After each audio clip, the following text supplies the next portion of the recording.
ನಿಮ್ಮ ಜಿಲ್ಲೆಯಲ್ಲಿ rape case ದಾಖಲಾಗಿದೆ? ನನಗೆ ಮಾಹಿತಿ ಮಾಧ್ಯಮದ ಮುಖಾಂತರ ನೋಡಿದ್ದೇನೆ, ಸಂಪೂರ್ಣ ಮಾಹಿತಿ ಇಲ್ಲ. ಸೊ ಸಂಪೂರ್ಣ ಮಾಹಿತಿ ಇಲ್ಲದೆ ಇರೋದ್ರಿಂದ ನಾನೇನು ಹೆಚ್ಚಿಗೆ ಮಾತನಾಡಲಿಕ್ಕೆ ಹೋಗೋದಿಲ್ಲ. ನಾನು ಇವತ್ತು ಎಲ್ಲ ವಿಚಾರಗಳನ್ನು ಸಂಪೂರ್ಣವಾದಂಥ ಮಾಹಿತಿಯನ್ನು ಕಲೆ ಹಾಕಿ ಮಾತನಾಡ್ತೀನಿ. ಕೆಲವೊಂದು ವಿಚಾರಗಳು ಗಮನಿಸಿದಾಗ ಕೆಲವು ಮಾಧ್ಯಮದಲ್ಲೇನು ಸ್ಟಿಂಗ್ ಆಪರೇಷನ್ ಮುಖಾಂತರ ಏನೋ ಮಾಡಿ ಬಂದಿದೆ, ಅದನ್ನು ನೋಡಿದಾಗ ಬಹುಶಃ ಆಶ್ಚರ್ಯನೂ ಆಗ್ತದೆ, ದಿಗ್ಭ್ರಮೆನೂ ಆಗ್ತದೆ, ಭಯನೂ ಆಗ್ತದೆ. ಯಾವ ರೀತಿಯಾಗಿ ನಾವು ಸಾರ್ವಜನಿಕ ಜೀವನವನ್ನು ನಡೆಸಬೇಕಾಗ್ತದೆ ಅಂತ ಹೇಳಿ. ಸೊ ಇಂಥ ಒಂದು ಆಲೋಚನೆಗಳು ಸಾಮಾನ್ಯ ವ್ಯಕ್ತಿಗಳಿಗೆ ಬರೋದಿಲ್ಲ. ಇಂಥ ಆಲೋಚನೆಗಳು ಕೇವಲ ಒಂದು ಕ್ರಿಮಿನಲ್ ಹಿನ್ನೆಲೆ ಇದ್ರೆ ಮಾತ್ರ ಬರಲಿಕ್ಕೆ ಸಾಧ್ಯ ಅಂತ ಕಾಣಿಸ್ತದೆ. ಆ ನಿಟ್ಟಿನಲ್ಲಿ ಇವತ್ತು ಚಿಂತನೆಗಳನ್ನು ಮಾಡಿರಬೇಕು.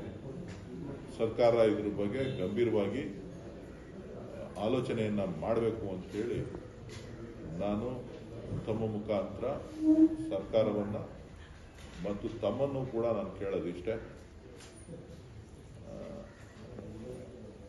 ನೀವು ರಾಜಕೀಯವಾಗಿ ಯಾವ ಥರ ತಗೋತಿರೋ ಗೊತ್ತಿಲ್ಲ, ಇದು ರಾಜಕೀಯ ಹೇಳಿಕೆ ಆಗಬಾರ್ದು. ಎಲ್ಲ ಪಕ್ಷದಲ್ಲೂ ಎಲ್ಲ ನಾಯಕರುಗಳಿಗೂ ಕೂಡ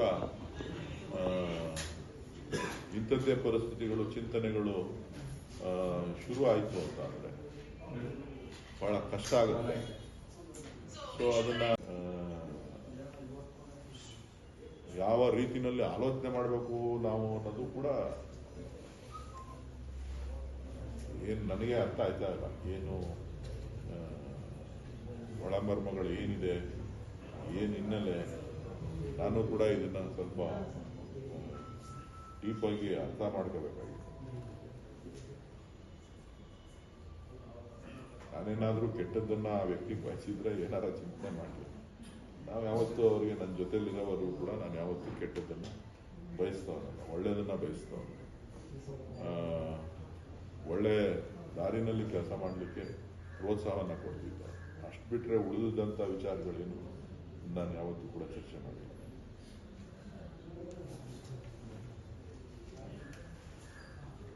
ಏನಪ್ಪ ಸುಖೇಶ್, ನಿಮ್ದೇನಾರ ಇದೆ?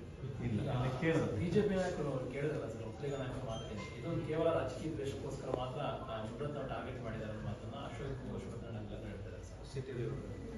ನೋಡ್ರಿ,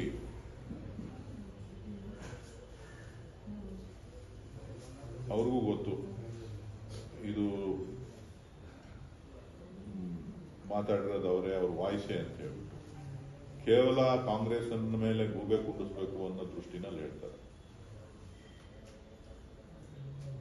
ಅಶೋಕ್ ಅವರನ್ನ ಯಾವ ರೀತಿ ಪದ ಬಳಕೆ ಮಾಡಿದ್ದಾರೆ ಅನ್ನೋದನ್ನು ಕೂಡ ಅವರ ಸ್ನೇಹಿತರುಗಳನ್ನು ಕೇಳೋದು ಹೇಳ್ತಾರೆ. ಅವರು ನಮ್ಮ ಪಕ್ಷದಲ್ಲಿ ಇದ್ದಾರೆ ಅನ್ನೋ ಕಾರಣಕ್ಕೋಸ್ಕರ ಅದನ್ನ ಮುಚ್ಕೋತಾ ಇರ್ಬೋದು. ಇವತ್ತು ಸಮಾಜ ಎಲ್ಲವನ್ನೂ ಕೂಡ, ಒಕ್ಕಲಿಗ ಸಮಾಜ ಎಲ್ಲವನ್ನೂ ಕೂಡ ಗಮನಿಸ್ತಾ ಇದೆ. ಯಾರೂ ಕೂಡ ಅವರಿಗೆ ಪುಕ್ಸಟ್ಟೆ ಇಲ್ಲ. ಅವರ ಋಣ ಅಂದ್ಮೇಲೆ ಏನು ಒಕ್ಕಲಿಗರಿಲ್ಲ,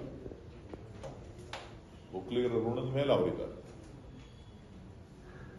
ಜಾತಿ ಮೇಲೆ ಮಾತಾಡಬಾರ್ದಾಗಿತ್ತು, ನೀವು ಕೇಳ್ತಾ ಇದ್ದೀರಿ, ನಾನು ಮಾತಾಡ್ತಾ ಇದ್ದೀನಿ. ಅಲ್ಲ ಸರ್, ಸಮುದಾಯಕ್ಕಿಂತ ಪಕ್ಷವೇ ಇಂಪಾರ್ಟೆಂಟ್ ಆಯ್ತಾ ಸರ್ ಸಮರ್ಥನೆ ಮಾಡ್ಕೊಳ್ಳೋ ವಿಚಾರವಾಗಿ? ಅದು ನನಗೆ ಗೊತ್ತಿಲ್ಲ. ಬಹುಶಃ ಅದಕ್ಕೆ ಒಂದಲ್ಲ ಒಂದಿನ ಅವರೇ ಪಶ್ಚಾತ್ತಾಪ ಪಡ್ತಾರೆ. ಈಗಲೂ ಕೂಡ ವಾಯ್ಸ್ ಅವ್ರದಲ್ಲ ಅಂತಾನೆ ಹೇಳ್ತಿದ್ದಾರೆ ಸರ್. ಈಗಲೂ ನಿಮ್ಮಗಳ ಕೆಲಸನೂ ಕೂಡ, ನಿಮ್ಮಗಳ ಮಾರ್ಗದರ್ಶನನೂ ಕೂಡ ಬಹಳ ಮುಖ್ಯ ಅಂತೇಳಿ ನಾನು ಭಾವಿಸಿದ್ದೇನೆ. ಸರ್, ಇಂಥ ಕ್ರಿಮಿನಲ್ ವ್ಯಕ್ತಿಗಳನ್ನ ಎಲ್ಲೋ ಕಡೆ ಕಾಂಗ್ರೆಸ್ ಬೆಳೆಸಿ ತಪ್ಪು ಮಾಡ್ತಾ ಅಂತ ಸರ್. ನಾನು ಅದ್ರ ಬಗ್ಗೆ ಮಾತನಾಡಲಿಕ್ಕೆ ಹೋಗೋದಿಲ್ಲ. ಕಾಂಗ್ರೆಸ್ಸು, JDS, ಬಿಜೆಪಿ ಅಂತೇಳಿ ಇದೊಂದು ಅಸಹ್ಯಕರವಾದಂಥ ಒಂದು ಯಾವ ರೀತಿ ಪದ ಬಳಸಬೇಕು ಅಂತಲೂ ಕೂಡ ನನಗೆ ಅರ್ಥ ಆಗಿದೆ. ರಾಜಕಾರಣ ಮಾಡಬೇಕಾ ಬಿಡಬೇಕಾ, ಯಾತಕ್ಕೋಸ್ಕರ ಇದೆಲ್ಲ ಮಾಡಬೇಕು ಅಂತನೂ ಕೂಡ ಚಿಂತನೆ ಬರುತ್ತೆ. ಯಾವ ಧೈರ್ಯದ ಮೇಲೆ ಮನೆಯಿಂದ ಆಚೆ ಹೋಗ್ಬೇಕು ನಾವು. ಬೇರೆ ಬೇರೆ ರೀತಿ ಎಂಥವ್ರನ್ನ ಬೇಕಾದ್ರೂ ವಿರೋಧಿಗಳನ್ನ ಎದುರಿಸೋಣ. ಆದರೆ ಈ ಥರ ಚಿಂತನೆಗಳನ್ನು ಮಾಡ್ತಕ್ಕಂಥವ್ರ ಮಧ್ಯೆ ಕೆಲಸ ಮಾಡೋದು ಹೇಗೆ ಅನ್ನೋದು ಮಾಡಬೇಕು. ಸರ್, ಅವ್ರ ಏರಿಯಾಗೆ ಕಾರ್ಪೊರೇಟ್ ಮಾಡ್ತೀನಿ ಅಂತ ಹೇಳ್ಬಿಟ್ಟು ಆಕೆಯನ್ನ ಅತ್ಯಾಚಾರ ಮಾಡಿದ್ರೆ ಆಕೆ ದೂರನ್ನ ಕೊಟ್ಟಿದ್ರು. 3 ರೆಸಾರ್ಟ್ ಇರ್ಬೋದು, ಮತ್ತೆ ಅವರ ಕೋಡನ್ ಇರ್ಬೋದು, ಕರ್ಕೊಂಡು ಹೋಗಿ ಅಲ್ಲೆಲ್ಲ ಮಾಡಿದ್ದಾರೆ. ಅದು ಸಂಪೂರ್ಣ ನಿಜವಾಗ್ಲೂ ಹೇಳ್ತೀನಿ, ನನ್ನ ಮಾಹಿತಿ ಇಲ್ಲ. ರಾತ್ರಿ 10-11 ಗಂಟೆನಲ್ಲಿ ನಾನು ಟಿವಿ ನೋಡ್ತಾ ಇದ್ದಾಗ ದೂರ ದಾಖಲಾಗಿದೆ ಅಂತೇಳಿ ಟಿವಿನಲ್ಲಿ ವರದಿ ಬರ್ತಾ ಇದೆ. ಅದನ್ನು ಇವತ್ತು ನಾನು ವಿಚಾರ ತಿಳಿತೀನಿ, ಏನು ಸಂಪೂರ್ಣ ಮಾಹಿತಿ ಏನು ಅಂತ ಕೇಳ್ತೀನಿ. ಕೇಳ್ಬಿಟ್ಟು ಆಮೇಲೆ ಇಂತಹ ಕ್ರಿಮಿನಲ್ ವ್ಯಕ್ತಿಗಳು ಸರ್ ತಮ್ಮ ಸ್ನೇಹಿತರಾಗಿದ್ರು ಅನ್ನೋದನ್ನ ಪಶ್ಚಾತ್ತಾಪ ಇದೆಯಾ ಅಂತ ಸರ್? ನೋಡ್ರಿ, ನಾನು ಯಾವತ್ತೂ ಕೂಡ ಒಳ್ಳೆಯದನ್ನು ಬಯಸೋನು, ನಾನು ಯಾರಿಗೂ ಕೆಟ್ಟದ್ದನ್ನು ಬಯಸೋನಲ್ಲ. ಆದರೆ ಯಾರಿಗೂ ಎದುರ್ಕೊಳ್ಳೋಂಥ ಪರಿಸ್ಥಿತಿನ ನಾವಿಲ್ಲ. ಎಂಥದ್ದೇ ಸಂದರ್ಭ ಬಂದು ಯಾರಿಗೂ ಎದುರ್ಕೊಳ್ಳೋಂಥ ಪರಿಸ್ಥಿತಿ. ಆದರೆ ಇದು ನಾವು ಯಾವ ರೀತಿಯ ಸಂದೇಶವನ್ನು ಸಮಾಜಕ್ಕೆ ಕೊಡ್ತಾ ಇದ್ದೀವಿ ಅನ್ನೋದೇ ಮುಖ್ಯ. ಇದು ಬಹುಶಃ ನನ್ನ ಜೀವನದಲ್ಲಿ ನಾನು ಬಹಳ ಚಿಕ್ಕ ವಯಸ್ಸಿನಿಂದ ಬಹಳಷ್ಟು ಜನ ಎಲ್ಲ ಜಾತಿ ಧರ್ಮದವ್ರ ಜೊತೆ ಒಡನಾಡಿ ಕೆಲಸ ಮಾಡ್ಕೊಂಡು ಬಂದಿದ್ದೆ. ಇಂಥ ಪದಗಳನ್ನು ನಾನು ಕೇಳೇ ಇಲ್ಲ. ಇಂಥ ಪದಗಳನ್ನು ಅದು ಕೇಳುವಂಥದ್ದೇ ಇಲ್ಲ. ಅದನ್ನ ನೀವು ಸಮರ್ಥನೆ ಮಾಡ್ಕೋತೀವಿ ಅಂತ ಅಂದ್ರೆ ಅದಕ್ಕಿಂತ ದೌರ್ಭಾಗ್ಯ ಇನ್ನೇನಿದೆ? ಅವ್ರಿಗೆ ನಾಚಿಕೆ ಆಗ್ಬೇಕು, ಅವ್ರು ಯಾತಕ್ಕೋಸ್ಕರ ಸಮರ್ಥನೆ ಮಾಡ್ಕೋತಾ ಇದ್ದಾರೆ ಅಂತ ಹೇಳ್ಬಿಟ್ಟು. ಬಿಡಿ, ಒಕ್ಕಲಿಗರು ಅನ್ನೋದು ಬಿಡಿ, ಹೆಣ್ಣು ಕುಲಕ್ಕೆ ಅಪಮಾನ ಮಾಡಿದ್ದಾರೆ ರೀ. ಹೆಣ್ಣು ಕುಲಕ್ಕೆ ಅಪಮಾನ ಮಾಡುವಂತ ಒಂದು ಕೆಲಸ. ನನಗೊಂದು ಕತೆ ಹೇಳ್ತಾ ಇದ್ದೆ ಹಿನ್ನೆಲೆ. ಮಾಧ್ಯಮದವ್ರನ್ನ ಯಾವ ರೀತಿಯಾಗಿ ಅವರು ಟಾರ್ಗೆಟ್ ಮಾಡಲಿಕ್ಕೆ ತೀರ್ಮಾನ ಮಾಡಿದ್ರು ಕಳೆದ ಒಂದು 20 ವರ್ಷಗಳ ಹಿಂದೆ ಅಂತಕ್ಕಂಥದ್ದು. ಸುಖೆ 20 ವರ್ಷಗಳ ಹಿಂದೆ ಯಾವ ರೀತಿಯಾಗಿ ಚಿಂತನೆ ಆಲೋಚನೆಗಳಿತ್ತು ಅಂತ ಹೇಳಿ ಯಾರೋ ಒಂದು ಕತೆ ಹೇಳಿದ್ರು.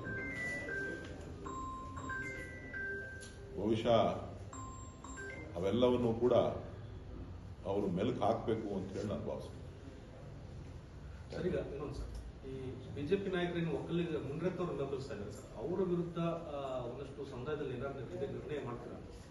ಗೊತ್ತಿಲ್ಲ. ಚರ್ಚೆ ಸೇರಿದಾಗ ಅವ್ರು ಸಭೆ ಕರೆದಿದ್ದಾರೆ. ಸಭೆ ಕರೆದಾಗ ಏನೇನು ವಿಚಾರಗಳು ಬರುತ್ತೆ, ಏನ್ ಬರುತ್ತೆ ನಾವು ಮಾತಾಡ್ತೀವಿ. ಕ್ಯಾಶುವಲ್ ಸಭೆ ಜೊತೆಗೆ ಸಾಮಾಜಿಕವಾದಂಥ ಅಪಮಾನ ಇದು ಒಬ್ರಿಗಾಗಿರುವಂಥದ್ದಲ್ಲ. ಬಿಜೆಪಿ ಅವ್ರಿಗೆ ಏನಾಗೋಗಿದೆ, ಮಾಡೋದೆಲ್ಲ ಮಾಡ್ತಾರೆ, ಆಮೇಲೆ ಎಲ್ಲದಕ್ಕೂ ಕಾಂಗ್ರೆಸ್ ಬಂದ್ಮೇಲೆ ಹೋಗ್ಬೇಕು ಅನ್ನಿಸ್ತಾರೆ. ಎಲ್ಲ ಮಾಡೋದು ಅವರೇ. ಯಾವ್ಯಾವುದು ಅಂತೇಳಿ ಪ್ರಕರಣಗಳನ್ನ ನೀವು ಕಳೆದ ಒಂದು 5-6 ವರ್ಷದಿಂದ ಪಟ್ಟಿ ಮಾಡ್ತಾ ಬನ್ನಿ. 1, 2, 3, 4, 5 ಅಂತ ಬೆಂಗಳೂರಿನಲ್ಲಿರೋ ಶಾಸಕರು ಇರ್ಬೋದು, ಬೆಳಗಾಂನಲ್ಲಿರೋ ಶಾಸಕರು ಇರ್ಬೋದು, ಶಿವಮೊಗ್ಗ ಜಿಲ್ಲೆ ನಾಯಕರುಗಳ ವಿಚಾರಗಳಿರ್ಬೋದು, ಶಾಸಕರುಗಳಿಗಿರ್ಬೋದು, ಬೇರೆ ಬೇರೆ ಸಂದರ್ಭಗಳಲ್ಲಿ ಬೇರೆ ಬೇರೆ ವಿಚಾರಗಳು ಬಂದಂಥ ಸಂದರ್ಭದಲ್ಲಿ ಇರ್ಬೋದು, ಹಾಸನ ವಿಚಾರಗಳಿರ್ಬೋದು, ಯಾವ್ಯಾವುದಿದೆ ಎಲ್ಲ ವಿಚಾರಗಳು. ಇದರ ಹಿನ್ನೆಲೆ ಯಾರು ಸಂಪೂರ್ಣವಾಗಿ ಇದರ ನಡವಳಿಕೆ ಏನು? ಇವತ್ತು ಮುನಿರತ್ನ ಅವ್ರ ವಿಚಾರ, ಅವ್ರು ಮಾಡಿರುವಂಥ ಕೃತ್ಯಗಳನ್ನ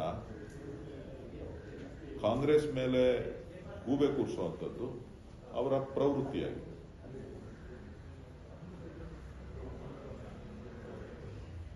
ಇವತ್ತು ಶಾಸಕರದು ಮತ್ತೆ ಮುಖಂಡರ ಸಭೆ ಇದೆ ಸರ್, ಒಕ್ಕಲಿಗರು ನೀವೇನೋ ಭಾಗವಹಿಸ್ತಾರೆ? ನನ್ನೂ ಕೂಡ ಕರೆದಿದ್ದಾರೆ. ಏನ್ ತೀರ್ಮಾನ ಆಗ್ಬೋದು ಸರ್ ಈ ಸಭೆಯಲ್ಲಿ? ಅಲ್ಲ, ನಮ್ಮ ಸಮಾಜದ ಹಿತದೃಷ್ಟಿಯನ್ನ ನಾವು ಒಗ್ಗಟ್ಟನ್ನ ಮತ್ತು ಇವತ್ತೇನು ಈ ರೀತಿಯ ಹೇಳಿಕೆ ಕೊಟ್ಟಿದ್ದಾರೆ ಅದರ ವಿರುದ್ಧ ನಾವು ಯಾವ ರೀತಿ ಮುಂದಿನ ದಿನಗಳಲ್ಲಿ ನಾವು ಯಾವ ರೀತಿ ಇದು ಮಾಡಬೇಕು. ನಾಳೆ ಹಿಂಗೆ ಬಿಡ್ತು ಅಂತಂದ್ರೆ ಇನ್ನೊಬ್ರು ಮಾತಾಡ್ತಾರೆ. ಅದೇನೋ ಯಾರೋ ಡಿ ಕೆ ಶಿವಕುಮಾರ್ ಬಗ್ಗೆನೋ ಡಿ ಕೆ ಸುರೇಶ್ ಬಗ್ಗೆನೋ ಮಾತಾಡಿರುವಂತ ಪದಗಳಲ್ಲ. ಅದು ಅವ್ರ ಕುಟುಂಬದ ಬಗ್ಗೆ ಮಾತಾಡಿರ್ತಕ್ಕಂಥದ್ದು, ತಾಯಂದಿರ ಬಗ್ಗೆ ಮಾತಾಡಿರ್ತಕ್ಕಂಥದ್ದು, ಸಹೋದರಿಯರ ಬಗ್ಗೆ ಮಾತಾಡಿರ್ತಕ್ಕಂಥದ್ದು. ಯಾರೋ ಸಣ್ಣ ವ್ಯಕ್ತಿ ಎಲ್ಲ ಮಾತಾಡಿರೋದು. ಒಬ್ಬ ನಾಯಕರು, ಬಿಜೆಪಿ ನಾಯಕರು, ಅವ್ರಿಗೆ ಮೋದಿ ತಾಯಿನ ಮಾತಾಡಿದಾಗ ಅದನ್ನ ಸಹಿಸ್ಕೊಳ್ಳೋಕೆ ಬಿಜೆಪಿ ಅವ್ರಿಗೆ ಶಕ್ತಿ ಇರ್ಬೋದು. ಯಾರಿಗೆ? ಬಿಜೆಪಿ ಅವ್ರಿಗೆ ಮೋದಿ ಅವ್ರ ತಾಯಿ ಬಗ್ಗೆ ಮಾತನಾಡೋದನ್ನ ಸಹಿಸಿಕೊಂಡು ಅವ್ರು ಮಂತ್ರಿ ಮಾಡಿರ್ಬೋದು, ಅವ್ರಿಗೆ ಖುಷಿಯಿಂದ ಮಂತ್ರಿ ಮಾಡಿರ್ಬೋದು. ನಾನು ಮಾತಾಡಿಲ್ಲ. ಮೋದಿ ಅವ್ರ ತಾಯಿ ಬಗ್ಗೆ ನನಗೆ ಅಪಾರವಾದಂಥ ಗೌರವ ಇದೆ, ಮೋದಿ ಅವ್ರ ಬಗ್ಗೆ ನನಗೆ ಅಪಾರವಾದಂಥ ಗೌರವ ಇದೆ. ಆದರೆ ಟೀಕೆ ಟಿಪ್ಪಣಿಗಳನ್ನು ನಾವು ಮಾಡ್ತಾ ಇರ್ತೀವಿ ರಾಜಕೀಯವಾಗಿ. ಒಬ್ಬ ಪ್ರಧಾನಮಂತ್ರಿಗೆ ಏನು ಗೌರವ ಕೊಡಬೇಕು, ಒಬ್ಬ ಗೃಹ ಮಂತ್ರಿಗೆ ಏನು ಗೌರವ ಕೊಡಬೇಕು, ಅದು ಒಬ್ಬ ವಿರೋಧ ಪಕ್ಷದ ನಾಯಕನಿಗೆ ಏನು ಗೌರವ ಕೊಡಬೇಕು, ಎಲ್ಲವನ್ನೂ ಕೂಡ ಗೊತ್ತಿದೆ. ಅವರು ಕೇವಲವಾಗಿ ಮಾತಾಡಿದಾಗ ನಾವು ಅದಕ್ಕೆ ಕೇವಲವಾಗಿ ಉತ್ತರವನ್ನು ಕೊಡ್ತೇವೆ. ಆದರೆ ಅವರ ಕುಟುಂಬದ ಸದಸ್ಯರುಗಳ ಬಗ್ಗೆ ಹೀಯಾಳಿಸುವಂಥದ್ದು ಇದೆಯಲ್ಲ,